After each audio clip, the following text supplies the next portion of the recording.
Skin glow ಆಗಬೇಕು, bright ಆಗಬೇಕು, ಸ್ಕಿನ್ನಲ್ಲಿ ಒಂದು ಮಾರ್ಕ್ಗಳಿರಬಾರ್ದು, ಪಿಂಪಲ್ಸ್ ಇರಬಾರ್ದು, ಕ್ಲಿಯರಾಗಿ ಹೆಂಗಾಗಿ ಕಾಣಬೇಕು ಅನ್ನೋದು ಪ್ರತಿಯೊಬ್ಬರಿಗೂ ಆಸೆ ಇರುತ್ತೆ ಅಲ್ವಾ. ಒಂದಲ್ಲ ಒಂದು ರೀತಿ ಹೋಮ್ ರೆಮಿಡೀಸನ್ನು ನಾವು ಟ್ರೈ ಮಾಡ್ತಾನೆ ಇರ್ತೀವಿ. ಪಿಂಪಲ್ಸ್ ಇದ್ದರೆ, ಮಾರ್ಕ್ಸ್ ಇದ್ದರೆ, ಪಿಗ್ಮೆಂಟೇಷನ್ ಇದ್ದರೆ, ಸೊ ಎಲ್ಲ ರೀತಿ ನಾವು ಹೋಮ್ ರೆಮಿಡೀಸನ್ನು ಟ್ರೈ ಮಾಡ್ತೀವಿ. ಒಂದು ಕ್ಲಿಯರ್ ಆದರೆ ಇನ್ನೊಂದು ಪ್ರಾಬ್ಲಮ್ ಸ್ಟಾರ್ಟ್ ಆಗಿರುತ್ತೆ. ಸೊ ಎಲ್ಲ ರೀತಿ ಪ್ರಾಬ್ಲಮ್ಸ್ಗೂ ಡೌಟ್ಸ್ಗಳಿಗೂ ಈ ವಿಡಿಯೋದಲ್ಲಿ ಕ್ಲಿಯರ್ ಆಗಿ ಎಕ್ಸ್ಪ್ಲೈನ್ ಮಾಡಿದ್ದೀನಿ. ವಿಡಿಯೋನ ಕೊನೆ ತನಕ ನೋಡಿ. ಹಾಗೆ ಇವತ್ತಿನ ವಿಡಿಯೋದಲ್ಲಿ ಸ್ಕಿನ್ ಗ್ಲೋ ಆಗುವಂತಹ ಒಂದು ಸಿಂಪಲ್ ರೆಮಿಡಿನ ಶೇರ್ ಮಾಡ್ತಾ ಇದ್ದೀನಿ. ಇದರಿಂದ ಮುಖದಲ್ಲಿರುವಂತಹ ಡಲ್ನೆಸ್ ಕಡಿಮೆ ಆಗುತ್ತೆ, ಮಾರ್ಕ್ಸ್ಗಳು ಕಡಿಮೆ ಆಗುತ್ತೆ. ಪಿಂಪಲ್ಸ್ ಇರೋರಿಗಂತೂ ಬೆಸ್ಟ್ ಆ್ಯಂಡ್ ಬೆಸ್ಟ್ ರೆಮಿಡಿ ಅಂತಲೇ ಹೇಳ್ಬೋದು ಇದು. ಯಾಕಂದರೆ ಇದು ನನಗೆ ತುಂಬ ಚೆನ್ನಾಗಿ ರಿಸಲ್ಟ್ ಕೊಟ್ಟಿದೆ. ನನಗೂ ಕೂಡ ಪಿಂಪಲ್ಸ್ ಇತ್ತು. ಇದನ್ನು ಯೂಸ್ ಮಾಡಿದ್ಮೇಲೆ ನೆಕ್ಸ್ಟ್ ಡೇ ಪಿಂಪಲ್ಸ್ ಕಂಪ್ಲೀಟಾಗಿ ಡ್ರೈ ಆಗಿದೆ. ನಿಮಗೂ ಕೂಡ ಹೆಲ್ಪ್ ಆಗ್ಬೋದು ಅನ್ನೋ ಕಾರಣಕ್ಕೆ ವಿಡಿಯೋನ ಶೇರ್ ಮಾಡ್ತಾ ಇದ್ದೀನಿ. ಆಯಿಲಿ ಸ್ಕಿನ್ ಇರ್ಬೋದು, ಡ್ರೈ ಸ್ಕಿನ್ ಇರ್ಬೋದು, ಸೆನ್ಸಿಟಿವ್ ಸ್ಕಿನ್, ಕಾಂಬಿನೇಷನ್ ಸ್ಕಿನ್, ಈ ಎಲ್ಲ ಸ್ಕಿನ್ ಟೈಪ್ನವರು ಯಾವ ರೀತಿ ಇಂಗ್ರೀಡಿಯೆಂಟ್ಸ್ಗಳನ್ನ ನಾವು ಸ್ಕಿನ್ಗೆ ಅಪ್ಲೈ ಮಾಡಿದ್ರೆ ಯಾವ ರೀತಿ ಪ್ರಾಬ್ಲಮ್ಸನ್ನು ನಾವು ಪ್ರಿವೆಂಟ್ ಮಾಡ್ಬೋದು ಅನ್ನೋದನ್ನು ಕೂಡ ಎಕ್ಸ್ಪ್ಲೈನ್ ಮಾಡಿದ್ದೀನಿ. ಫಸ್ಟು ನಾನಿಲ್ಲಿ ಫೇಸ್ ವಾಶನ್ನು ಮಾಡ್ಕೋತೀನಿ. ಯಾವುದೇ ಒಂದು ಸ್ಕಿನ್ ಕೇರನ್ನು ಮಾಡೋದಕ್ಕಿಂತ ಮುಂಚೆ ಮೊದಲು ನಾವು ಫೇಸ್ ವಾಶನ್ನು ಮಾಡ್ಕೋಬೇಕಾಗುತ್ತೆ. ನೀವು ರೆಗ್ಯುಲರಾಗಿ ಯೂಸ್ ಮಾಡುವಂಥ ಫೇಸ್ ವಾಶ್ಗಳನ್ನು ಬಳಸ್ಕೊಂಡು ಕ್ಲೀನಾಗಿ ಮುಖನ ವಾಶ್ ಮಾಡ್ಕೋಬೇಕು. 1 ನಿಮಿಷದವರೆಗೂ ನಿಧಾನವಾಗಿ ಸರ್ಕ್ಯುಲರ್ ಮೋಷನಲ್ಲಿ ರಬ್ ಮಾಡ್ತಾ ಮುಖನ ಕ್ಲೀನಾಗಿ ತೊಳ್ಕೊಬೇಕು. ಇದರಿಂದ ಎಕ್ಸ್ಟ್ರಾ ಆಯಿಲು ಕ್ಲೀನ್ ಆಗುತ್ತೆ. ಪೋರ್ಸಲ್ಲಿ ಏನಾದರೂ ಡೀಪಾಗಿ ಏನಾದರೂ ಕೊಳೆ, ಡರ್ಟ್ ಏನಾದರೂ ಇದ್ದರೆ ಅದು ಕೂಡ ಕ್ಲೀನ್ ಆಗುತ್ತೆ. ಮೇಕಪ್ ಎಲ್ಲ ಮಾಡಿರ್ತೀವಲ್ಲ ಅದೆಲ್ಲ ಪೋರ್ಸಲ್ಲಿ ಡೀಪಾಗಿ ಕೂತ್ಕೊಂಡಿರುತ್ತೆ. ಈ ಥರ ಕ್ಲೀನಾಗಿ 1 ನಿಮಿಷದ ತನಕ ಚೆನ್ನಾಗಿ ಮಸಾಜ್ ಮಾಡಿ ಫೇಸ್ ವಾಶ್ ಮಾಡೋದ್ರಿಂದ ಎಲ್ಲ ಪೂರ್ತಿಯಾಗಿ ಕ್ಲಿಯರ್ ಆಗುತ್ತೆ. ಫೇಸ್ ವಾಶ್ ಮಾಡಿ ಆದಮೇಲೆ ಒಂದು ಕ್ಲೀನಾಗಿರೋ ಸಾಫ್ಟಾಗಿರೋ ಟವಲಿಂದ ಮುಖನ ಕ್ಲೀನಾಗಿ ಒರೆಸ್ಕೋಬೇಕು. ನೆಕ್ಸ್ಟು ಫೇಸ್ ಪ್ಯಾಕಿಗೆ ನಾನಿಲ್ಲಿ ತೊಗೋತಾ ಇರೋದು ಒಂದು ಕ್ಲೀನಾಗಿರೋ ಬೌಲಿಗೆ 1 ಸ್ಪೂನಷ್ಟು ಕಡಲೆ ಹಿಟ್ಟನ್ನು ಹಾಕೋತಾ ಇದ್ದೀನಿ. ಕಸ್ತೂರಿ ಅರಿಶಿನ ಅಥವಾ ವೈಲ್ಡ್ ಟರ್ಮರಿಕ್ ಅಂತ ಸಿಗುತ್ತೆ, ಅದೇ ಅರಿಶಿನ 1 ಚಿಟಿಕೆಯಷ್ಟು ಹಾಕೋತಾ ಇದ್ದೀನಿ. ಎಲ್ಲ ಸ್ಟೋರ್ಗಳಲ್ಲೂ ಸಿಗುತ್ತೆ, ಕೇಳಿ ತೊಗೋಬೋದು. ಅಡುಗೆಗೆ ಯೂಸ್ ಮಾಡುವಂಥ ಅರಿಶಿನ ದಯವಿಟ್ಟು ಹಾಕೋಬೇಡಿ. ಹಾಗೆ 1 ಸ್ಪೂನಷ್ಟು ಜೇನುತುಪ್ಪನ ಹಾಕೋತಾ ಇದ್ದೀನಿ. 4ರಿಂದ 5 ಡ್ರಾಪಷ್ಟು ನಿಂಬೆ ರಸ, ಜಾಸ್ತಿ ಏನು ಹಾಕೊಳ್ಳೋದಕ್ಕೆ ಹೋಗಬೇಡಿ. ಇದ್ರ ಜೊತೆಗೆ 1 ಸ್ಪೂನಷ್ಟು ಮೊಸರನ್ನ ಸೇರಿಸ್ಕೊತಾ ಇದ್ದೀನಿ. ಎಲ್ಲ ಸ್ಕಿನ್ ಟೈಪ್ನವರು ಕೂಡ ಇದನ್ನು ಬಳಸ್ಬೋದು. ಆಯಿಲಿ ಸ್ಕಿನ್ ಇರೋರು ಆ್ಯಕ್ಚುಲಿ ಮೊಸರನ್ನ ಬಳಸೋಂಗಿಲ್ಲ. ಸೊ ನಾನಿಲ್ಲಿ ಯೂಸ್ ಮಾಡಿ ಅಂತ ಹೇಳ್ತಾ ಇದ್ದೀನಿ. ಯಾಕೆ ಅಂತಂದರೆ ನೆಕ್ಸ್ಟ್ ನಿಮಗೆ ಗೊತ್ತಾಗುತ್ತೆ. ಸೊ ಇದಿಷ್ಟನ್ನು ಚೆನ್ನಾಗಿ ಮಿಕ್ಸ್ ಮಾಡ್ಕೋಬೇಕು. ನಿಂಬೆಹಣ್ಣು ತುಂಬ ಸೆನ್ಸಿಟಿವ್ ಸ್ಕಿನ್ ಇರೋವಂಥವ್ರು ನಿಂಬೆಹಣ್ಣು ಆಗೋದಿಲ್ಲ ಅಂತನೋರು ನಿಂಬೆಹಣ್ಣನ್ನು ಸ್ಕಿಪ್ ಮಾಡ್ಕೋಬೋದು. ಟೊಮೆಟೊ ರಸನ 4ರಿಂದ 5 ಡ್ರಾಪಷ್ಟು ಟೊಮೆಟೊ ರಸನ ಆ್ಯಡ್ ಮಾಡ್ಕೋಬೋದು. ನೆಕ್ಸ್ಟ್ ಇದನ್ನು ಒಂದು ಬ್ರಷ್ನ ಸಹಾಯದಿಂದ ಅಥವಾ ನಿಮ್ಮ ಕೈಗಳ ಸಹಾಯದಿಂದನೇ ಪೂರ್ತಿಯಾಗಿ ಮುಖಕ್ಕೆ ಮತ್ತು ಕುತ್ತಿಗೆಗೆ ಒಂದು ತಿಕ್ ಲೇಯರ್ ಆಗಿ ಅಪ್ಲೈ ಮಾಡಬೇಕು. ತುಂಬ ತೆಳುವಾಗಿ ಅಪ್ಲೈ ಮಾಡಬಾರ್ದು, ತುಂಬ ದಪ್ಪವಾಗಿ ಕೂಡ ಅಪ್ಲೈ ಮಾಡಬಾರ್ದು. ಒಂದು ಮೀಡಿಯಮ್ ಅಂದರೆ ಒಂದು ಸರಿ ಅಪ್ಲೈ ಮಾಡ್ತೀರಾ, ಅದಾದಮೇಲೆ ನೆಕ್ಸ್ಟ್ ಇನ್ನೊಂದು ಸರಿ 2 ಲೇಯರ್ ಆಗಿ ಮುಖ ಮತ್ತು ಕುತ್ತಿಗೆ ಭಾಗಕ್ಕೆ ಅಪ್ಲೈ ಮಾಡಬೇಕು. ಕಣ್ಣಿನ ಸುತ್ತ ಮತ್ತು ಐಬ್ರೋಸ್ಗೆ ಟಚ್ ಆಗೋ ರೀತಿ ಅಪ್ಲೈ ಮಾಡಬೇಡಿ. ಯಾಕೆ ಅಂತಂದರೆ ಜೇನುತುಪ್ಪ ಹಾಕಿರ್ತೀವಲ್ವ, ಐಬ್ರೋಸು ಕಲರ್ಸು ಸ್ವಲ್ಪ ಬ್ರೌನ್ ಆಗೋ ಚಾನ್ಸಸ್ ಇರುತ್ತೆ.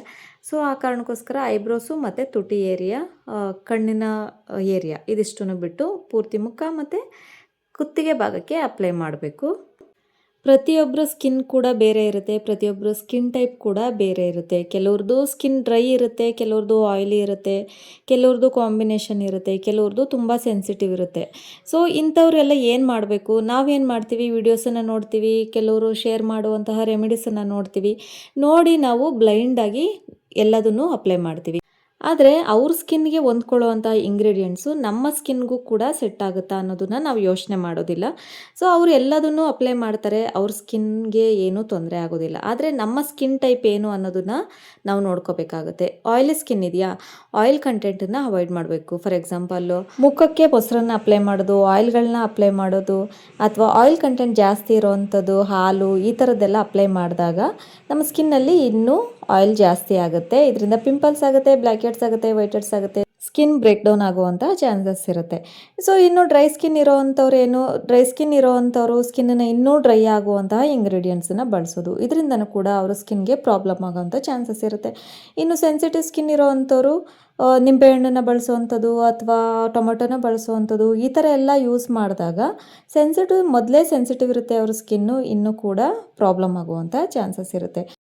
ಫಸ್ಟು ನಮ್ಮ ಸ್ಕಿನ್ಗೆ ಯಾವುದೇ ರೆಮಿಡೀಸನ್ನು ಟ್ರೈ ಮಾಡೋದಕ್ಕಿಂತ ಮುಂಚೆ ನಮ್ಮ ಸ್ಕಿನ್ ಟೈಪ್ ಯಾವುದು, ಆ ಸ್ಕಿನ್ಗೆ ಅದು ಹೊಂದ್ಕೊಳ್ಳುತ್ತಾ ಅನ್ನೋದನ್ನು ನೋಡಿಕೊಂಡು ಅದರ ಮೇಲೆ ನೀವು ರೆಮಿಡೀಸನ್ನು ಟ್ರೈ ಮಾಡಬೇಕಾಗತ್ತೆ. ನಾನು ಪ್ರತಿಯೊಂದು ವೀಡಿಯೋದಲ್ಲೂ ಹೇಳ್ತೀನಿ, ಫಸ್ಟ್ ಟೈಮ್ ನೀವೇನಾದರೂ ಹೊಸ ಇಂಗ್ರೀಡಿಯೆಂಟ್ಸ್ಗಳು ಹೊಸದಾಗಿ ನೀವೇನಾದರೂ ಟ್ರೈ ಮಾಡ್ತಿದ್ದೀರಾ ಅಂತಂದರೆ ಫಸ್ಟ್ ಒಂದು ಪ್ಯಾಚ್ ಟೆಸ್ಟ್ ಮಾಡ್ಕೊಂಬಿಡಿ. ಏನೂ ತೊಂದರೆ ಆಗೋದಿಲ್ಲ. ಪ್ಯಾಚ್ ಟೆಸ್ಟ್ ಮಾಡ್ಕೊಳ್ಳಿ. ಅದರಿಂದ ಏನೂ ರಿಯಾಕ್ಷನ್ಸ್ ಆಗಿಲ್ಲ, ಯಾವುದೇ ರೀತಿ ಅಲರ್ಜಿ ಆಗಿಲ್ಲ, ರೆಡ್ನೆಸ್ ಆಗಿಲ್ಲ, ಇಚ್ಚಿಂಗ್ ಆಗಲಿ, ಕಡಿತ ಆಗಲಿ ಏನೂ ಬಂದಿಲ್ಲ ಅಂತಂದರೆ ನೀವು ಅದನ್ನು ಆರಾಮಾಗಿ ಯೂಸ್ ಮಾಡ್ಬೋದು. ಏನೇ ಸ್ವಲ್ಪ ಚೇಂಜಸ್ ಆಯಿತು ಅಂತಂದರೆ ನೀವು ದಯವಿಟ್ಟು ಆ ಇಂಗ್ರೀಡಿಯೆಂಟ್ಸ್ಗಳನ್ನ ಅವಾಯ್ಡ್ ಮಾಡಿ, ಯೂಸ್ ಮಾಡೋದಕ್ಕೆ ಹೋಗಬೇಡಿ. ಇದರಿಂದ ಮುಖಕ್ಕೆ ಆಗುವಂಥ ಸೈಡ್ ಎಫೆಕ್ಟ್ಸನ್ನು ನಾವು ಕಡಿಮೆ ಮಾಡ್ಬೋದು. ಸೊ ಇಲ್ಲಿ ಫೇಸ್ ಪ್ಯಾಕನ್ನು ಅಪ್ಲೈ ಮಾಡಿ ಆದಮೇಲೆ 25-30 ನಿಮಿಷ ಇದನ್ನು ಡ್ರೈ ಆಗೋದಕ್ಕೆ ಬಿಟ್ಟು, ಡ್ರೈ ಆದಮೇಲೆ ಸ್ವಲ್ಪ ಅದನ್ನು ತೇವ ಮಾಡಿಕೊಂಡು ಕೈಗಳಿಂದ ನಿಧಾನವಾಗಿ ಒಂದು 30 ಸೆಕೆಂಡಷ್ಟು ರಬ್ ಮಾಡಿ ನಾರ್ಮಲ್ ವಾಟರಿಂದ ಫೇಸ್ ವಾಶನ್ನು ಮಾಡ್ಕೊಳ್ಳೋವಂಥದ್ದು. ಫೇಸ್ ವಾಶ್ ಆದಮೇಲೆ ಒಂದು ಕ್ಲೀನಾಗಿರೋ ಸಾಫ್ಟಾಗಿರೋ ಟವಲಿಂದ ಪೂರ್ತಿ ಮುಖನ ಒರೆಸ್ಕೋಬೇಕು. ನೆಕ್ಸ್ಟ್ ಸ್ಟೆಪ್ ಏನು ಅಂತಂದರೆ ಇದು ತುಂಬ ಇಂಪಾರ್ಟೆಂಟು. ಯಾಕಂದರೆ ಇದು ಆಯಿಲಿ ಸ್ಕಿನ್ ಅವರಿಗೆ ತುಂಬ ಯೂಸ್ ಆಗುತ್ತೆ. ಪಿಂಪಲ್ಸ್ ಮತ್ತು ಆಯಿಲಿ ಸ್ಕಿನ್ ಮತ್ತು ಮಾರ್ಕ್ಸ್ ಇರೋವಂಥವ್ರಿಗೆ ತುಂಬ ಯೂಸ್ ಆಗುತ್ತೆ. ನೀವಿಲ್ಲೇನು ನೋಡ್ತಾ ಇದ್ದೀರಾ, ಇದನ್ನು ಹ್ಯಾಲಮ್ ಅಂತ ಹೇಳ್ತೀವಿ, ಸ್ಫಟಿಕ ಅಂತ ಹೇಳ್ತೀವಿ ಕನ್ನಡದಲ್ಲಿ. ಇದು ಎಲ್ಲ ಗ್ರಂಥಿಗೆ ಅಂಗಡಿಗಳಲ್ಲೂ ಸಿಗುತ್ತೆ, ಆನ್ಲೈನ್ ಶಾಪ್ಗಳಲ್ಲೂ ಸಿಗುತ್ತೆ. ಇದನ್ನು ತರಿಸ್ಕೋಬೋದು. ಸ್ಫಟಿಕ ಅಥವಾ ಹ್ಯಾಲಮ್ ಅಂತ ಹೇಳಿದರೆ ಕೊಡ್ತಾರೆ. ಇದನ್ನು ಸ್ವಲ್ಪ ನೀರಲ್ಲಿ ಅದ್ಕೋಬೇಕು. ನೀರಲ್ಲಿ ನೆನೆಸ್ಕೊಂಡು ಮುಖ ಪೂರ್ತಿಯಾಗಿ ನೀವು ಇದನ್ನು ರಬ್ ಮಾಡಬೇಕಾಗುತ್ತೆ. ಜೋರಾಗಿ ಏನು ಪ್ರೆಷರ್ ಹಾಕಿ ರಬ್ ಮಾಡಬಾರ್ದು, ನಿಧಾನವಾಗಿ ರಬ್ ಮಾಡಬೇಕು. ಪಿಂಪಲ್ಸ್ ಜಾಸ್ತಿ ಇರೋ ಕಡೆ ಮತ್ತು ಮಾರ್ಕ್ಸ್ ಎಲ್ಲೆಲ್ಲಿ ಜಾಸ್ತಿ ಇರುತ್ತೆ ಅಲ್ಲಿ ಸ್ವಲ್ಪ ಜಾಸ್ತಿ ಹೊತ್ತು ರಬ್ ಮಾಡಬೇಕಾಗತ್ತೆ. ಇದರಿಂದ ಪಿಂಪಲ್ಸು ಪೂರ್ತಿಯಾಗಿ ಡ್ರೈ ಆಗುತ್ತೆ, ಎಕ್ಸೆಸ್ ಆಯಿಲ್ ಕಡಿಮೆ ಆಗುತ್ತೆ. ಆಯಿಲಿ ಸ್ಕಿನ್ ಇರೋರು ಇದನ್ನು ವಾರಕ್ಕೆ 3 ಸರಿ ಅಂತೆ ಯೂಸ್ ಮಾಡೋದ್ರಿಂದ ಆಯಿಲ್ ಕಂಟ್ರೋಲ್ ಆಗುತ್ತೆ, ಪಿಂಪಲ್ಸ್ ಕಡಿಮೆ ಆಗುತ್ತೆ ಮತ್ತು ಓಪನ್ ಪೋರ್ಸ್ ಏನಿರುತ್ತೆ ಅದು ಕೂಡ ಕಡಿಮೆ ಆಗುತ್ತೆ. ರೆಗ್ಯುಲರಾಗಿ ಯೂಸ್ ಮಾಡೋದ್ರಿಂದ ನಮ್ಮ ಸ್ಕಿನ್ ತುಂಬ ಟೈಟ್ ಆಗುತ್ತೆ.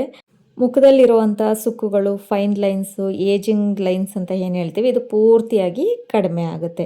ಡ್ರೈ ಸ್ಕಿನ್ ಇರೋವಂಥವ್ರು ಬಳಸ್ಬೋದು, ಆದರೆ ರೆಗ್ಯುಲರಾಗಿ ಬಳಸಬಾರ್ದು. ವಾರದಲ್ಲಿ 1 ಸರಿ ಅಥವಾ 2 ಸರಿ ಬಳಸಬೇಕು.